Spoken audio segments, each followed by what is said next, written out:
Pemirsa, isu komponen baterai mobil listrik antara yang menggunakan nikel maupun lithium ferrofosfat atau LFP saat ini menjadi perbincangan oleh masyarakat karena diketahui memang tidak banyak pengembang mobil listrik di Indonesia yang menggunakan nikel atau NMC sebagai bahan baku atau komponen utama dalam pembuatan baterai mobil listriknya. Padahal saat ini Indonesia dinobatkan sebagai negara yang memiliki cadangan nikel terbesar di dunia.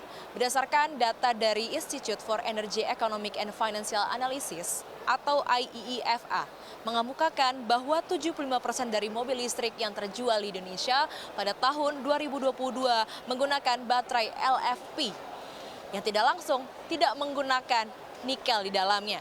Nah, kalau kita misalnya berbicara mengenai lebih unggul mana, baterai NMC atau LFP? Dari informasi yang kami himpun, ini untuk pabrikan mobil listrik yang sudah tersebar di Indonesia seperti halnya Wuling REV, Bingo EV, lalu juga ada Chery Omoda E5, lalu juga ada beberapa model mobil listrik terbaru yang baru saja meluncur yakni BYD untuk series Atos dan juga Dolphin. Ini di belakangan diketahui menggunakan LFP begitu dalam komponen baterai mobil listriknya. Karena baterai LFP ini sendiri diklaim memiliki kepadatan energi yang lebih rendah. Selain itu memiliki keunggulan dalam hal umur pakai yang lebih panjang, kestabilan termal dan juga biaya produksi yang lebih rendah. Selain itu jenis baterai dari LFP ini sendiri diklaim lebih tahan lama terhadap kondisi yang menyebabkan pembengkakan maupun ledakan pada baterai. Dan juga baterai LFP ini sendiri memiliki tegangan seluler yang relatif lebih stabil begitu ya selama penggunaannya dan mampu bertahan hingga ribuan siklus pengisian daya. Namun di sisi lain ini untuk jenis baterai mobil LFP ini sendiri lebih pendek begitu ya, jarak tempuh baterainya lebih pendek jika dibandingkan dengan penggunaan NMC.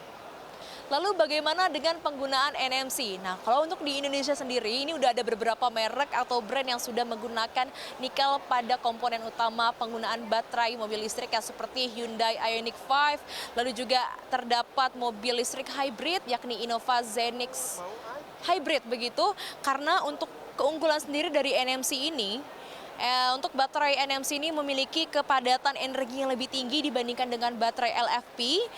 Ini berarti baterai NMC dapat menyimpan energi yang lebih banyak dalam volume atau berat yang sama. Nah, kepadatan yang lebih tinggi ini memberikan kendaraan listrik dengan baterai NMC memiliki keunggulan dalam hal jangkauan. Jadi untuk jangkauan ini lebih tinggi untuk baterai NMC. Dapat juga di-charge lebih cepat jika dibandingkan dengan baterai LFP. Nah, secara umum memang ini baterai LFP ini terlihat lebih unggul ya jika dibandingkan dengan baterai NMC. Jadi secara umum ini untuk baterai LFP ini memiliki keunggulan dalam hal jarak tempuh, daya dan juga waktu pengisian baterai. Namun kalau misalnya baterai LFP ini memiliki keunggulan dalam hal harga, ketahanan terhadap thermal runaway dan juga ketersediaan bahan baku. Dari Jakarta, saya Serliana Salsabila bersama juru kamera Ari Budi, tim liputan CNBC Indonesia.